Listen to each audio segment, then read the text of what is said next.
Welcome to the 44th Annual Grace Shugart Lecture Series. I'm Dr. Mark Hobb, and it is my pleasure to serve as the Department Head for Food, Nutrition, Dietetics, and Health, and we welcome you to this 44th Annual Grace Shugart Lecture, presented by our honored guest, Ms. Tatiana El-Kour.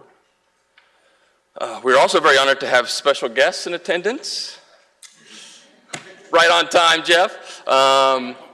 Jeff Shugart, who is the grandson of Grace Shugart. Thank you for coming, Jeff.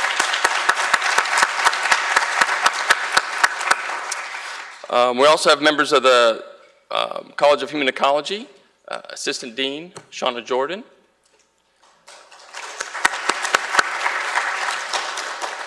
and Development Officers Dana Hunter and Martin Cram. Please stand. I'll raise your hand. We'd also like to recognize our faculty and staff in the Department of Food, Nutrition, Dietetics, and Health. Would our current and emeritus faculty and staff please raise your hand or stand if you're able to be recognized.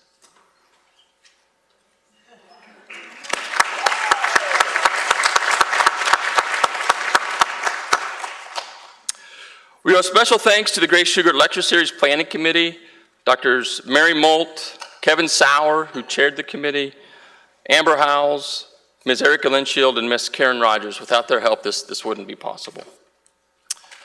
Thank you. We're also grateful for the help of the numerous students who helped out today and staff members who volunteered the valuable time to make this event happen today. And so thank you very much too. Round of applause for them. Grace Shugart served as the national president of the American Dietetics Association, then as it was called, and was instrumental in helping develop our nation's first coordinated undergraduate dietetics program to educate students in the generalist program. The supervised practice program that Mrs. Shugart championed continues today, nearly 50 years later. One of Mrs. Shugart's passions was to provide high-quality, unique learning opportunities for students and faculty. A key means of accomplishing this was to invite leaders in the profession to campus to share their experiences and wisdom. Her passion to create these learning opportunities is why we are here today. Tatiana El-Kour earned 2 bachelor's degrees, one in nutrition and food technology from the University of Jordan, and a dietetics degree from the Kansas State University. The unique aspect of her degree from Kansas State University is that she started her degree while living in Jordan, but moved to Manhattan to complete it. She then moved east to complete her MS degree in medical nutrition therapy and policy from Tufts University, and completed a second master's degree in media psychology from the Fielding Graduate University. She is currently pursuing her doctorate in psychology from Fielding Graduate University. As a professional, Tatiana has worked with the World Health Organization and the United Nations to enhance nutrition to citizens throughout the world. She currently continues this work as a global consultant and dietitian. She is a fellow of the Academy of Nutrition and Dietetics. She has given numerous professional presentations. She earned over 30 certificates pertaining to health and policy. Tatiana has published in peer-reviewed journals, and since last May, was invited to present 12 professional presentations throughout the world. Moreover, she devotes herself to her profession as a reviewer for the Academy of Nutrition and Dietetics, the American Society of Nutrition, and Society for Nutrition Education and Behavior. In addition to serving her profession, Tatiana also serves society through her work to empower and support women, and was asked to be a reviewer for the United Nations Trust Fund to end violence against women. Much of her current work and academic efforts focus on the link between technology and behaviors, and thus part of the discussion today. Given her outstanding credentials and accomplishments, it is truly my honor and great pleasure to introduce our 44th Shugart Lecture Series presenter, Ms. Tatiana El-Kour. Thank you. Thank you very much.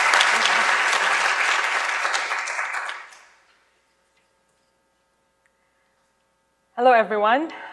I'm constantly reminded that Mrs. Shugart did not leave her legacy for us to admire and cherish, but her legacy challenged us all to commit to act with greater trust, faith, and compassion to our cause. Mrs. Shugart really demonstrated and continues to demonstrate exceptional values of resiliency and drive, of passion for learning, and hunger for giving. Her legacy continues to guide my own path and our path as well in dietetics. So I'm really deeply honored to be speaking here before you at this Shugart Lecture Series, and thank you for your attendance too. All right, now let's get rolling. I would like to acknowledge that I have no conflict of interest to declare related to the content of this presentation. And so my key objectives today are basically to focus on the concept of AI, which I am tackling it from a personal level in terms of artificial intelligence, population adequate intake, as well as augmented interaction. I would like you all to leave this session discovering how can you reinvent yourself and your practice, whether you're working in humanitarian or development settings, and be inspired by stories and by current status of the global world that's happening around. And so the key pillars of the current state of AI are basically the current challenges that we face with population adequate intake. And by adequate intake, we do have a lot of scientific approaches and definitions related to whether people are taking adequate nutrients. However, in my presentation, I kind of broadened that perspective into looking at obesity as well. And so whether people who are obese are actually having adequate intake or not, if they're having surplus or undernutrition. And then the adoption of artificial intelligence, which is basically a discipline that combines science and engineering to make machines behave intelligently. Not smarter than humans, though, but it's actually behaving intelligently to serve our human purposes as well. And then the evolution of augmented interaction. So we no longer look at things in a simple manner. We're constantly challenged to make the best out of our own environment. And so augmented interaction comes into play in our phones, in our everyday life, where we really look at having more information to empower us to live in a different way or in a more informed way, perhaps. And so why am I tackling AI today for you? There are a couple of reasons, and one of the key reasons is that the adequacy of food and nutrient intake globally is a key challenge. While the world is producing enough food for everyone to actually eat, more than 17% more per person, in fact, than 30 years ago, we still have people who are hungry and who don't have enough to eat. At the same time, at the end of the spectrum, at the other end of the spectrum, we still have people who are actually overfed and are consuming more food than they actually need. And then the evolution of the artificial intelligence, getting machines to behave intelligently. So, you talk to your Siri this morning, you look at Facebook, you're bombarded with emotional emojis telling you what you should be doing. You're in a car using your GPS, and this is all utilizing a lot of the artificial intelligence technology to help you live a better life, easier life, make an informed choice, whatever you may call it, but it has also been deployed in very extreme settings of crisis and in humanitarian suffering too. And then we have the augmented and artificial intelligence that merge together to bring forward different set of tools to allow professionals to actually work more for pervasive, basically to solve issues related to pervasive social and food crises. And then there is a rise for deep learning, and you're building a very big artificial neural networks. We have AI deep learning is free for everyone. Everyone can take a free course online and learn more about deep learning, artificial intelligence, where you can actually be exposed to new technologies of how our technology is mimicking the neural networks in your brain, but at a bigger scale or larger scale. And so really, again, why would someone in the Middle East be interested in all this? And, I live in Jordan. Here's Amman, Jordan. And I feel my region is very, very different than any other regions of the world. So in the region, we have perhaps Sudan, South Sudan, Ethiopia, Yemen, Iraq and Syria are suffering significant crises, humanitarian crises, and at the same time you have very wealthy nations like Saudi Arabia, like Oman, like United Arab Emirates, that actually are at the other end of the spectrum. So this regional versatility or diversity has actually encouraged me to look at things from a different perspective. Yes, we have poverty, but again, another yes, we have technology that we can utilize in everyday practice too. And so if we look at the artificial intelligence for disaster response, this has been an open source that Qatar has funded. Very sophisticated program, and it's an open resource, easy to use platform that actually manages to classify relevant microblog messages in Twitter during humanitarian crises. So what happens is that they monitor messages coming from which region, and they follow that to kind of guide public health professionals on where the crisis is taking place, where people are complaining, where is the strength of the social media messages taking place. So this is a very sophisticated, very expensive way of employing artificial intelligence for a good cause, of course. But then, have you met Sophia? Anyone met Sophia? She's the first humanoid. It's a robot, human robot basically. And so she was granted the first citizenship in the world by the Saudi government.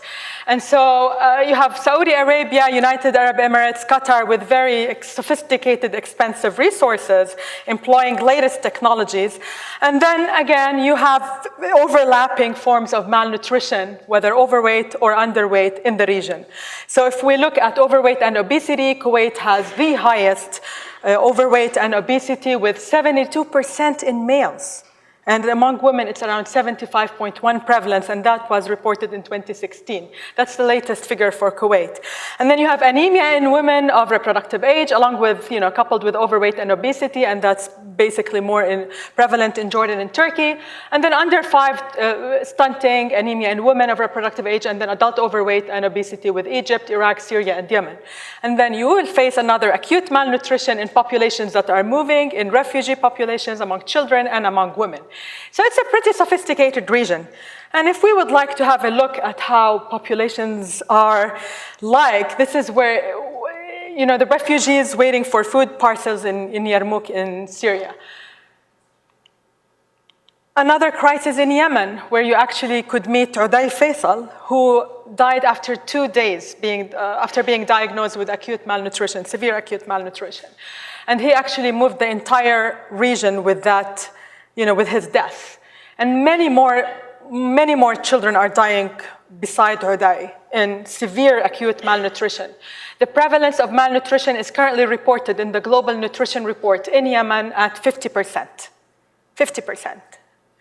And so you can see that the region has a really interesting, diverse profile that encourages one to look into different innovative mechanisms. So one of the key things that I faced in my own practice is that, I'm based in Amman, Jordan. I travel to Turkey, I travel to Lebanon, I travel to Iraq, but sometimes you have difficulty in accessing areas within Syria. And so I have really difficulty in accessing certain contexts and being able to assess populations at risk, like Uday and the other boys of Uday.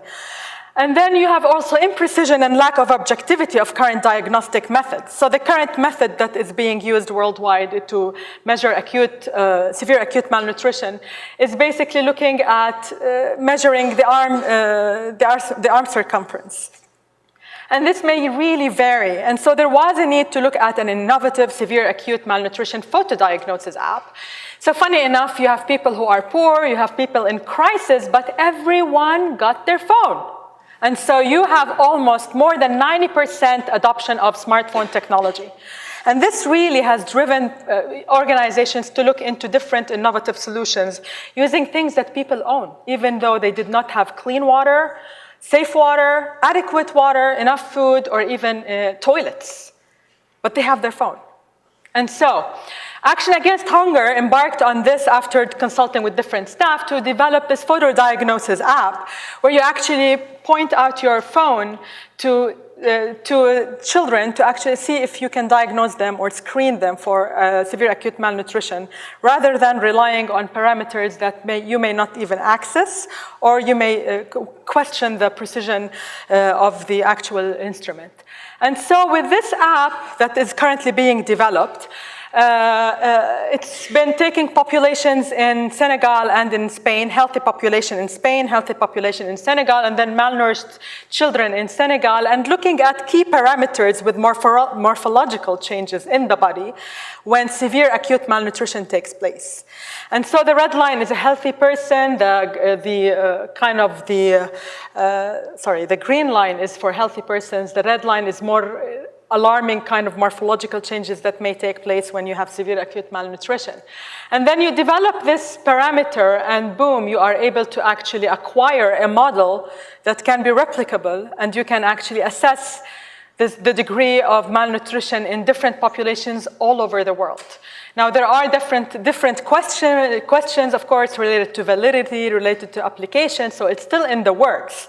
But the power of the artificial intelligence technology is to actually help you make sense of this data, because it would put together your knowledge of physiology, biochemistry, morphology, along with nutrition, to help you really figure out which areas in the world require a different intervention than the other in terms of treatment or in terms of prevention.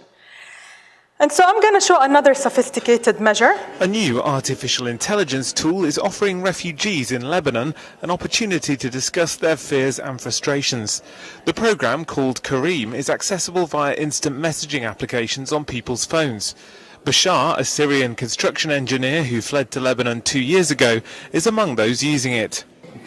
The idea behind it is trying to psychologically unload for anyone who might be facing a psychological problem, discomfort, stress, fear, or anything else. I think we need to psychologically offload a lot, not only for refugees, but for those working in NGOs or anywhere else with the current pressure people are facing. More than 1 million Syrian refugees have entered Lebanon since the start of the conflict 5 years ago, many having survived traumatic experiences. The programme is the Arabic version of TESS, an English language mental health care and psychological artificial intelligence tool available in the US and Europe. The software company behind it says Kareem has an emotional algorithm that helps it understand people's feelings and respond accordingly. We have an automated conversation with people, and this conversation talks the user through psychological therapies. At the beginning, we're trying to get people to open up because there's a high trust barrier here. And after they've opened up, we start to understand their emotions. Unlike therapists, Kareem is available to refugees without appointment 24 hours a day. The World Health Organization estimates 15 to 20% of people in a humanitarian crisis suffer mild or moderate mental health disorders, suggesting 200,000 Syrians in Lebanon could be affected. So, TESS is one great example, Kareem, of an artificial intelligence tool that was used in mental health. But in nutrition, we also tried to, or working on, utilizing the integration of nutrition within Kareem to help women actually learn how to do exclusive breastfeeding, learn how to feed their babies, while also being treated for any psychological trauma as well. And so this is happening right now. The application of Kareem has started in 2016, and it's already enrolled up till to date. And so there are key global drivers of the dietetic practice landscape that I'd like to discuss with you today. And these include, the world population. As you know, our population is evolving. We have aging population coming up on the horizon, as well as a bigger population or a larger population globally. And then you have poverty and inequalities, conflict, disasters, and displacements, and then climate change, technology, along with food and nutrition systems and policies. And so in looking at population projections, it's estimated, we're currently now at 7 billion. We're estimated to be at 8.5 billion in the year of 2030, but then we're going to grow up to 11.2 billion in 2100. And so with population growing larger, definitely the challenges grow with a larger population. And in terms of poverty, we're also doing good. There's a lot of great news. Over the last 200 years, poverty rate has fell, and it continuously to fall.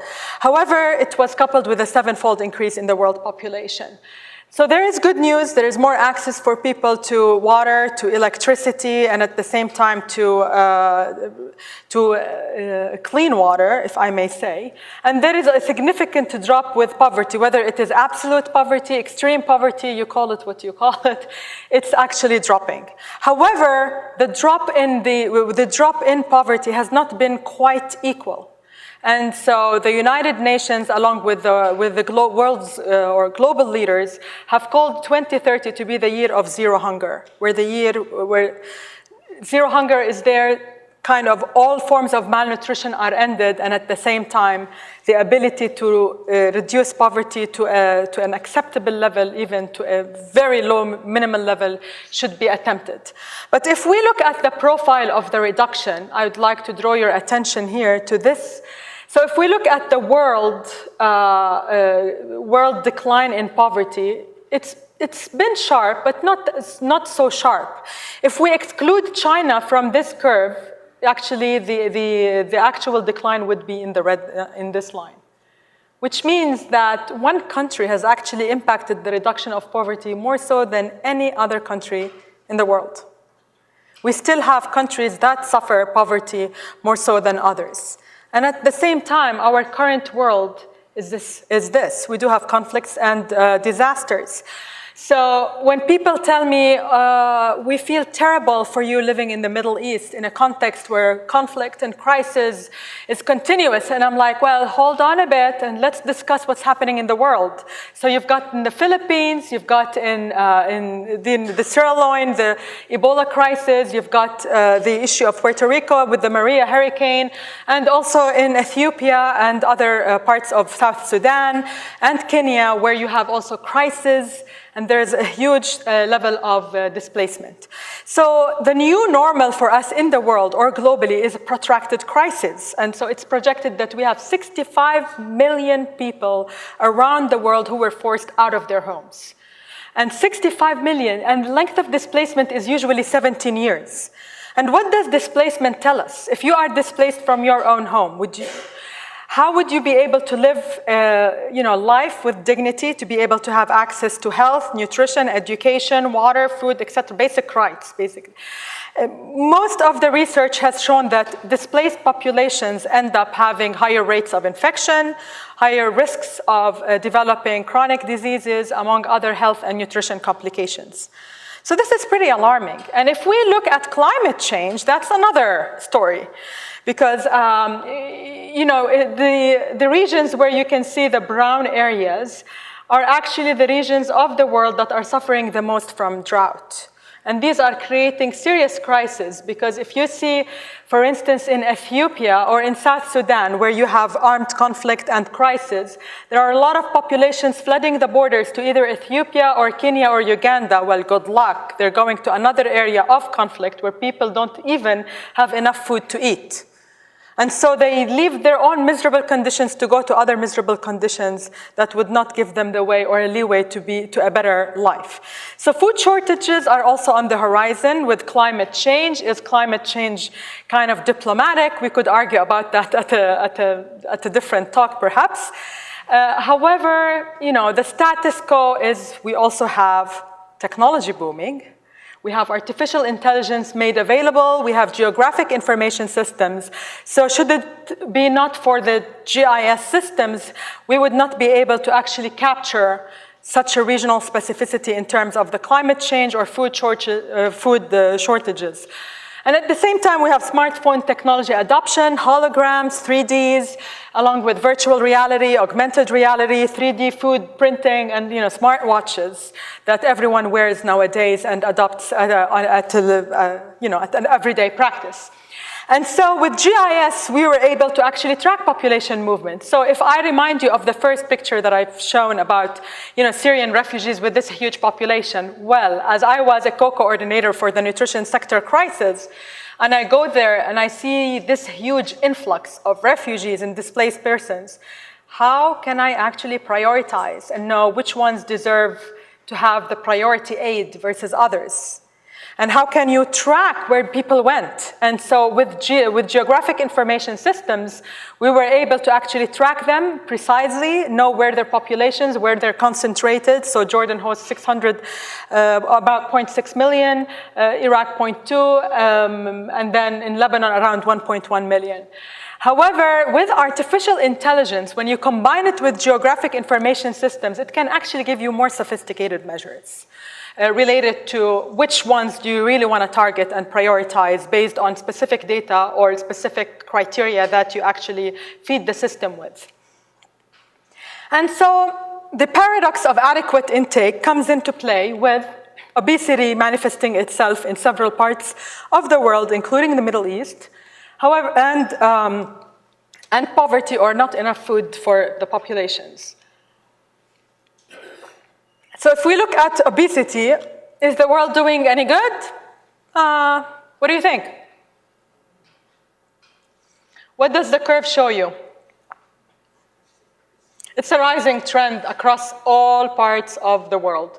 So this is the region, this is the average, the global average of global obesity, and this has been the trend since the 70s until the 2014. I bet if we had even more analysis, we will get the curves to be just rising up.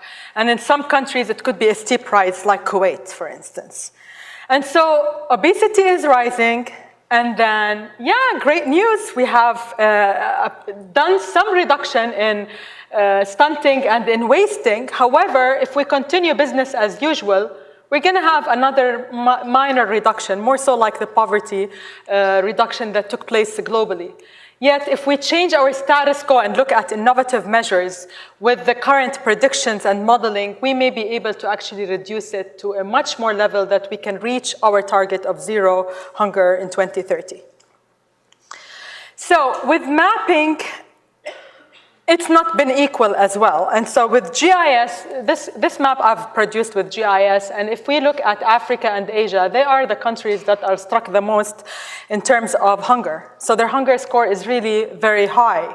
And so it's not that, the entire world is hungry or the entire world doesn't have enough food to eat. It's more regional specific, depending on the actual context. And then also the rate of stunting has been pretty similar in countries that have had lower lower scores on the hunger index. And these also include, look at Africa, it's just amazing how you can see the bubbles showing greater prevalence mainly. And the larger the bubble, the greater the severity of the malnutrition. So the greater the severity of stunting.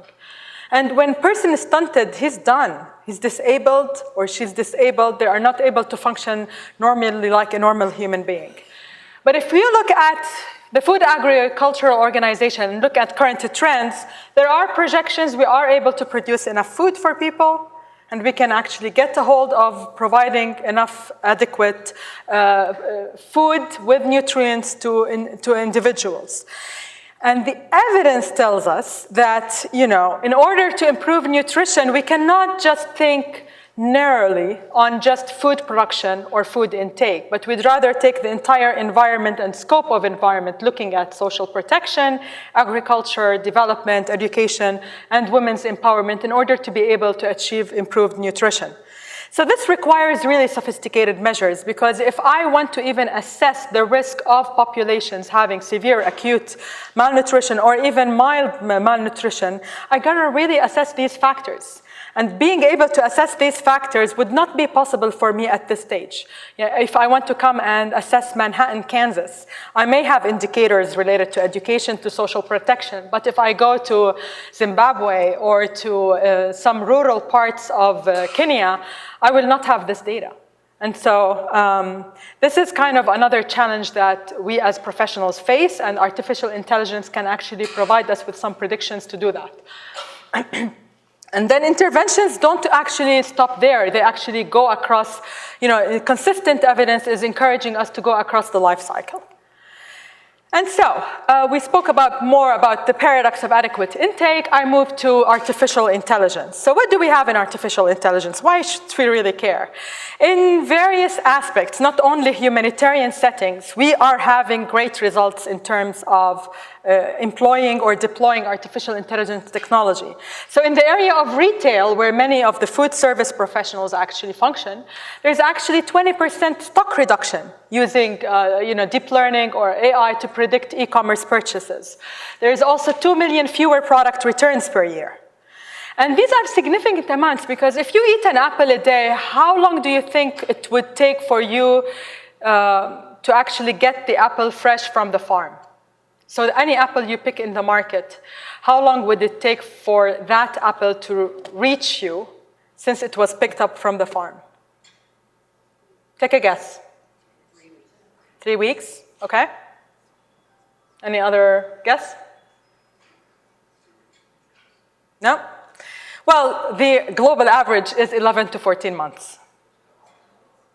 And so they use sophisticated carbon dioxide technology to keep the apples looking fresh. And you get that apple after 14 months of pickup, which has obviously lost its own nutrient value and nutritional kind of profile.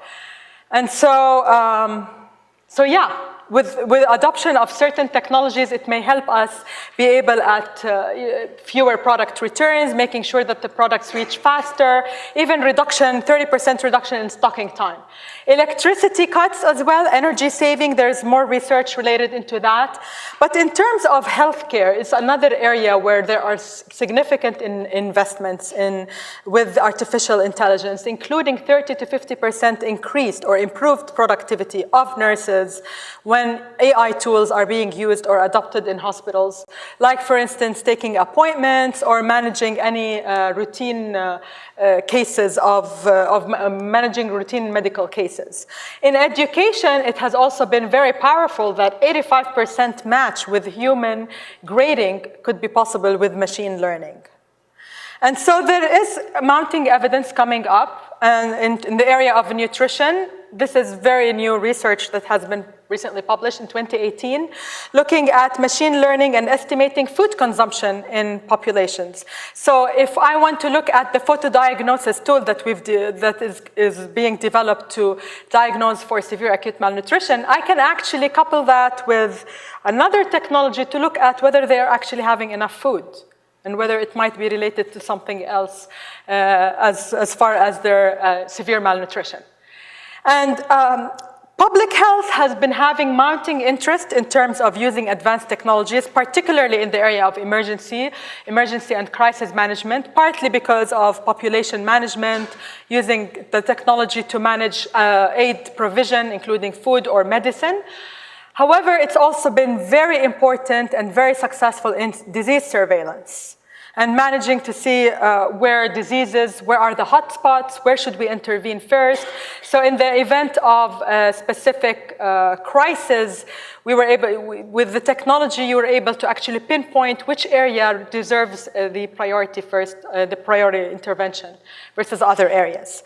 And so the World Health Organization has been, there has been significant debates in this area of artificial intelligence, talking about whether it is ethical to discuss this when you have populations with no resources and with no access to such technology. Yet, in 3 years' time, they've managed to actually release a digital health atlas. And it's accessible for everybody if you log into digitalhealth.org. And it's free for download. And it has a lot of parameters related to the recent evidence, mounting evidence of employing technology. And so this technology is augmented by use of artificial intelligence for informed decision-making across all aspects of healthcare, education, manufacture, retail, you name it. And then IBM has also deployed AI analytics basically to enhance public health. They looked at analyzing, improving the calls of 911 evaluation. So imagine there are 240 million calls a year. And normally, if you want to do quality assurance for these calls, what do? You pick a sample, basically, and this sample may or may not be representative. Who knows? You try, you attempt. But with AI, you're able to actually screen all the calls and come up with a profile that tells you which calls have had, which condition required a specific intervention versus others that did not really require that. So it's a huge time saving for healthcare, for the healthcare industry. And also, there is a mounting interest in AI tools that are currently being developed. And if you look at this screen, and if you see, a lot of the major players include wearables, it includes diagnostics, medical diagnostics. So with the employment of the artificial intelligence technologies, using AI has been very powerful in managing to read radiographs, more precise than actual a radiologist reading that radiograph. And so why would you want to be wasting your time looking at millions of records when you actually have technology that could save the time, and then you can get the radiologist to come over and evaluate what interventions is needed for best for that patient. And so yes, AI is great. There are lots of potential, promising opportunities. However, there are current challenges related to AI. It's a very expensive asset to acquire. And it also requires a lot of customization depending on the context that we speak about. And it requires a lot of data. And that's why with simple technologies like wearables or applications, you really need them to acquire the data. So when I say acquiring data, this, for instance, if I want to know, if I want to measure the quality of water across the globe, and I want to enter the input for an AI system, I have to take 10,000 pictures of this bottle. So this is the simplest. So imagine how much data would you need in order to actually have AI operate properly. It would require some time. So it's not a simple click. And so moving forward with augmented interaction, we're constantly looking at augmenting ourselves. So if you're in a social eating, in social eating, now with your power of technology and apps, you can actually enter a room. And if you're on low-fat diet, you can actually know who's in the room with a low-fat diet, and you can sit with them. So you don't feel awkward. If you're on a gluten-free diet, you can actually have this augmentation where you're like, oh, this person has a gluten-free, you might want to go talk to him or talk to her. And at the same time, there is a lot of knowledge to tell you where do you eat from here, whom do you know from here. Like sometimes you get a notification, oh, this person went to K-State, would you like to go say hi? And so that's simple examples of how augmented reality can actually make your life even more fun and more engaging. And then why do we need such immersive experiences, including augmented interactions? So when you eat, have you ever thought you really needed more than just eating?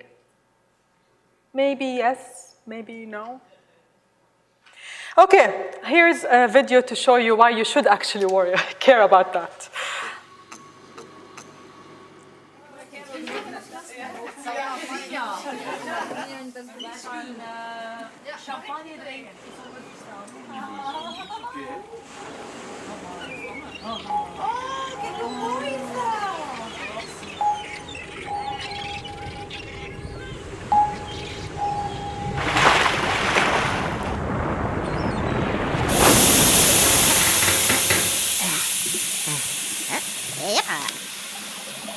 Can you actually see what's happening? So you're sitting in a restaurant called Le Petit Chef in France, and your table is augmented to show you where your food is coming from.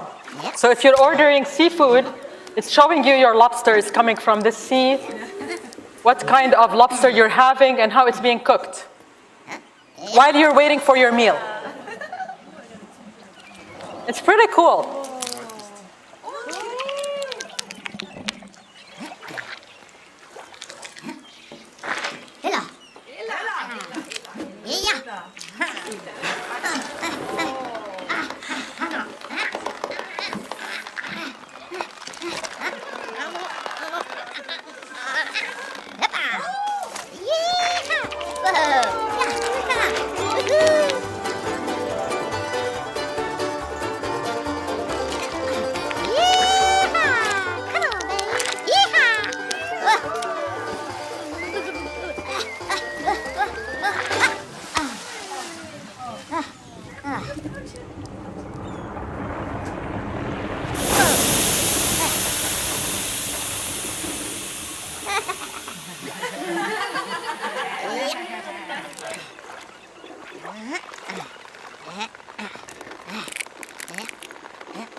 Oh no.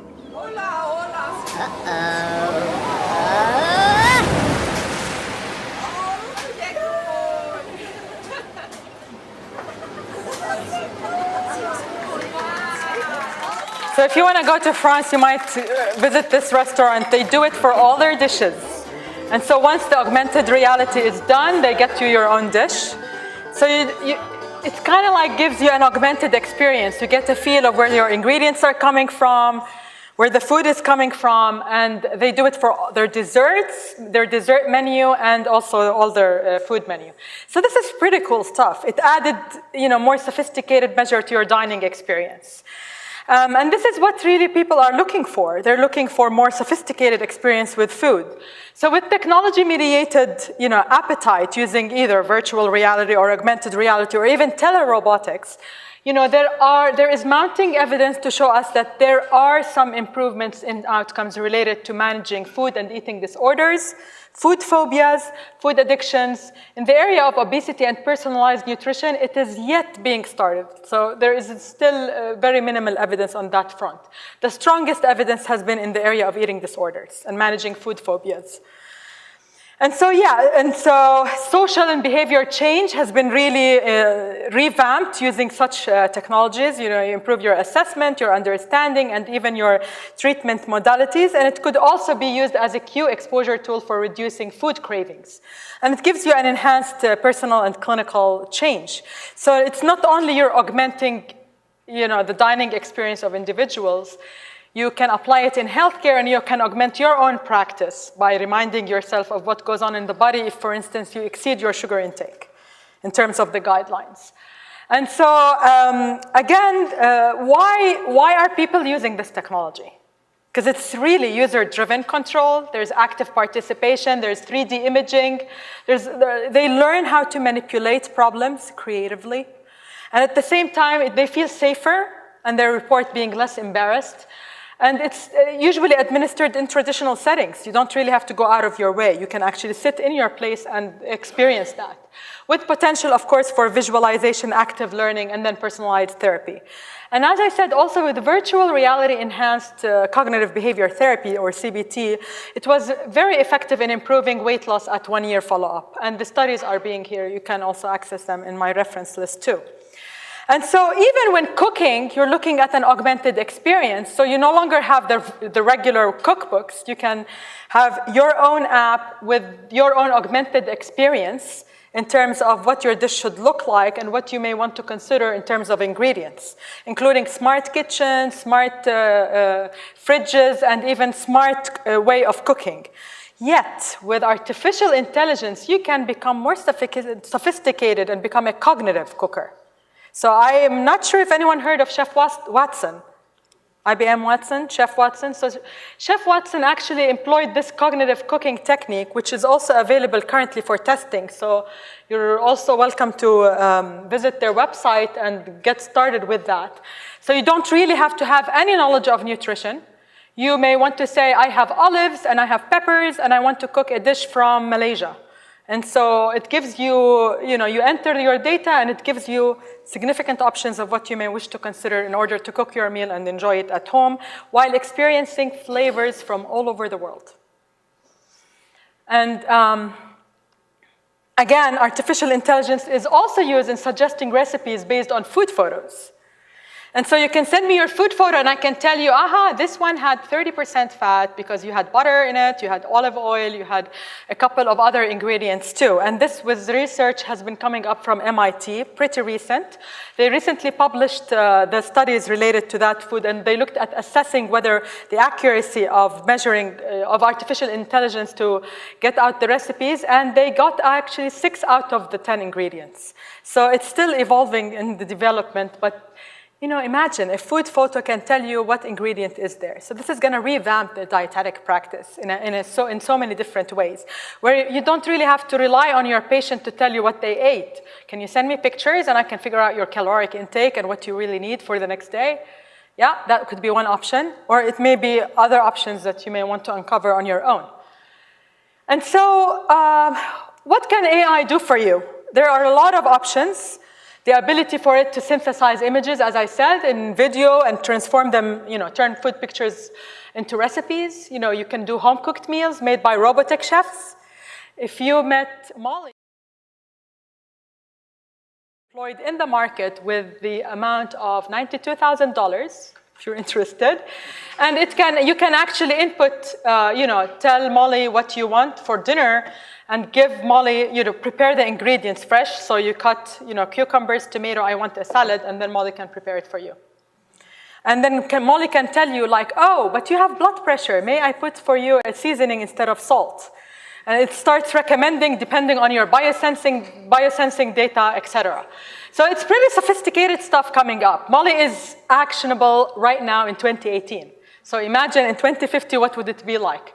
And then using artificial intelligence to data mine food molecules. So Neuritas is a European company that has been looking at food recognition technology. So you point your sensor to the food, it can actually tell me what bioactive ingredients it has. And then if this bioactive ingredient was better than the other, you can actually go for manufacturing and manufacturing industry or in food factories and get that bioactive ingredient and make it available for people in an augmented form. And then you can also create multisensory experiences for the consumer. There's so much information that you might be exposed to, but with artificial intelligence, you will be able to make sense of the data that you have.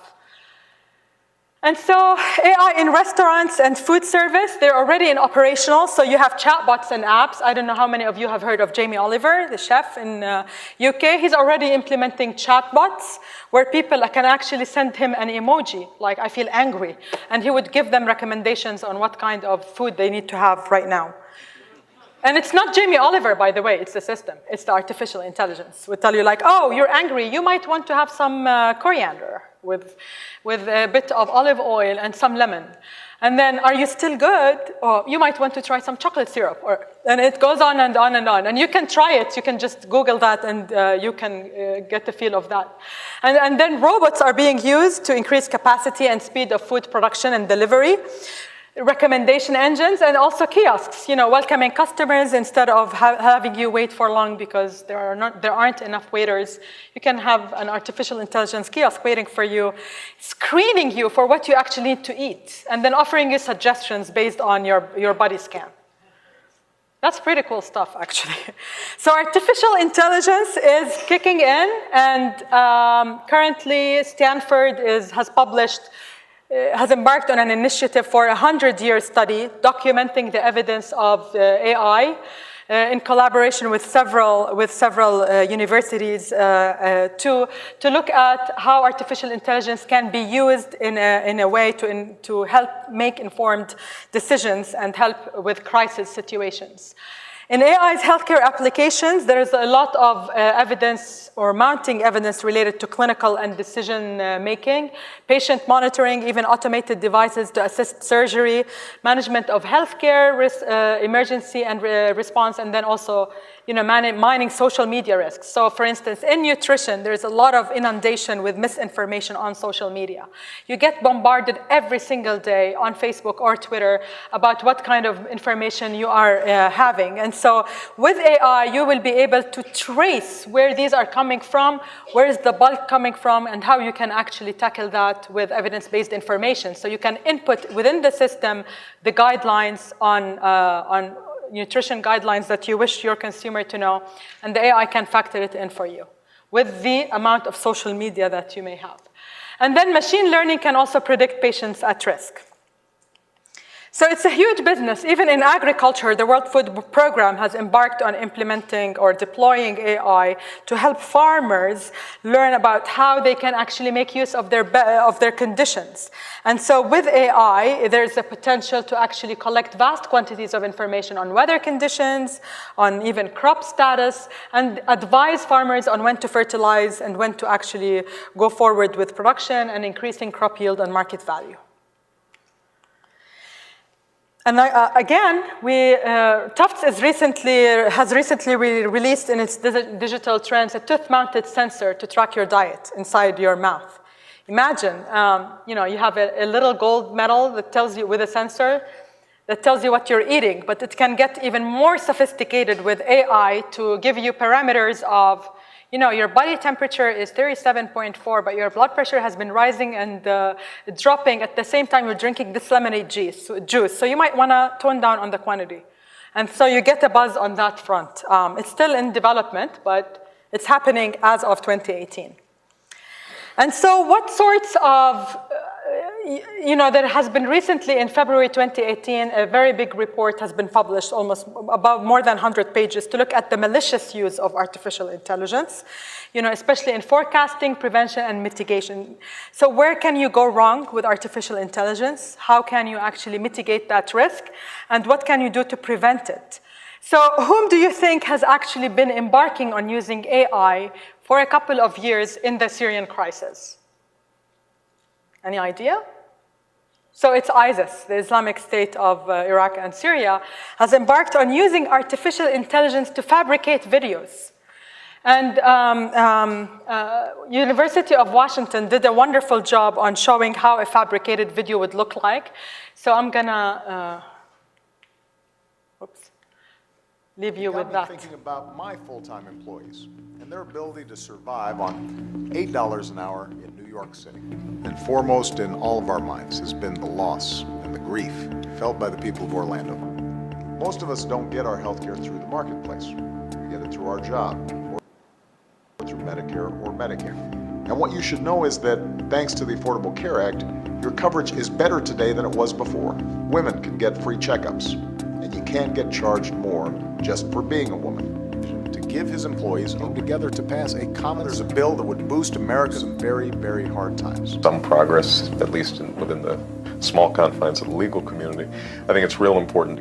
Here we go. President Barack Obama. When you're giving a speech, make sure you use a lot of pauses. America's businesses have created 14.5 million new jobs over 75 straight months. We're developing technology. Every technology can be used in some negative way, and so we all should work towards making sure that it's not going to happen. And even one of the interesting directions is that once you know how to create something, you know how to reverse engineer it. And so you can, and so one could create methods for identifying edited videos versus real videos. And so where are we heading? So in 2050, where do we see the world? The projections are currently, we're going to have gigabit internet, high-tech, very smart tools.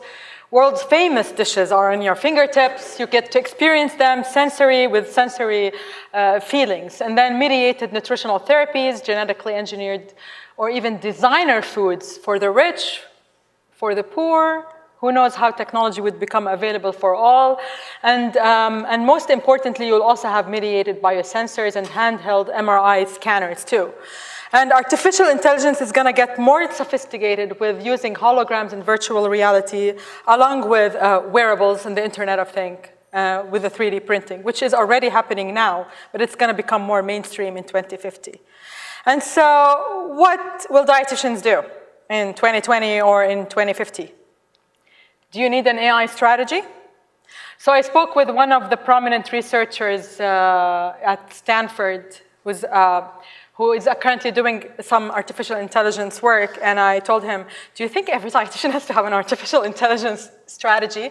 And he told me, well, 100 Fortune companies, like 100 companies like listed in the Fortune magazine, 5 years ago regretted the fact that they did not have internet strategies in place. And so now 5 years later, if companies do not have AI strategies, they're going to regret it in 5 years' time. So this doesn't mean that you have to become an expert in AI, but you have to be sensitive and prepared to what the technology has to offer you and how your technology, how your practice is going to evolve with it. So if you know that machines, do the job better than you, shouldn't you be prepared? I think I'll leave you with this thought, and thank you very much for listening.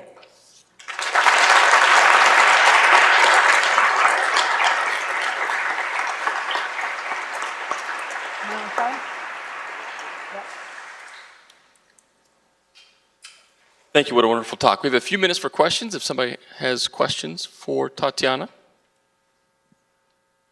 Yes.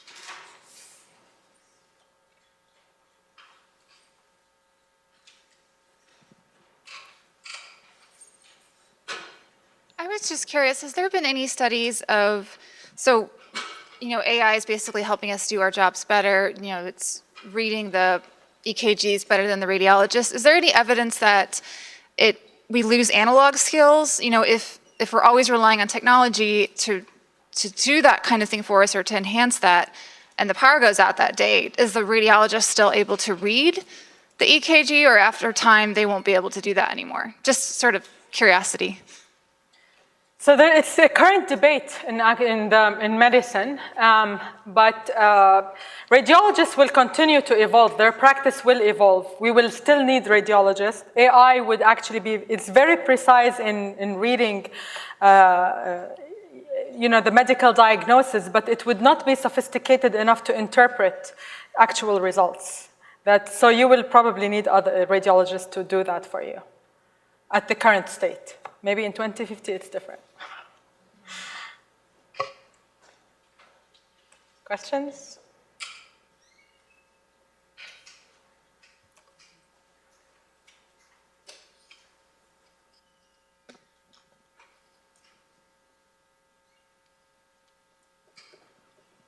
Hi, I'm from East Africa originally. I've lived here 40 years, and I was more interested in how you recognize the acute malnutrition model. Has it been used yet? Who are they using it, or is it just a prototype? So it was under testing, and the results have recently been published, and it's available also online using the Emergency Nutrition Network, ENN. You can access the photodiagnosis application results. And so as I mentioned, it was tested in both using healthy population from Spain and healthy population from Senegal, and then malnourished children in Senegal. So the results are currently being validated, and I think there is a pitch now to move forward with piloting in other countries too. But it's not yet been used in mainstream. It's in the works.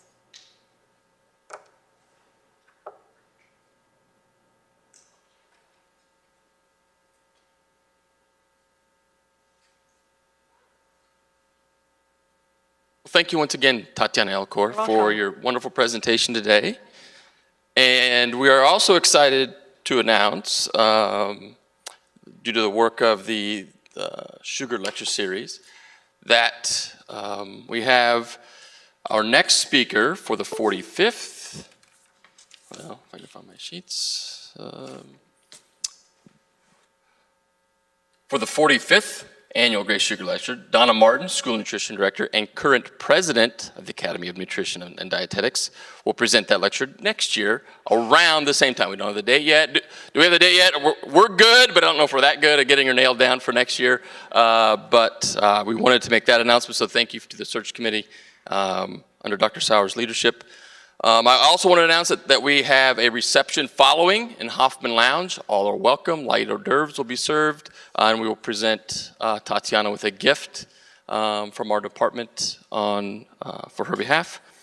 And thank you again. And I think with some augmented intelligence and artificial intelligence, we kept the weather at bay for you for a short period of time. So enjoy that on your way home and maybe over the reception. Thank you again.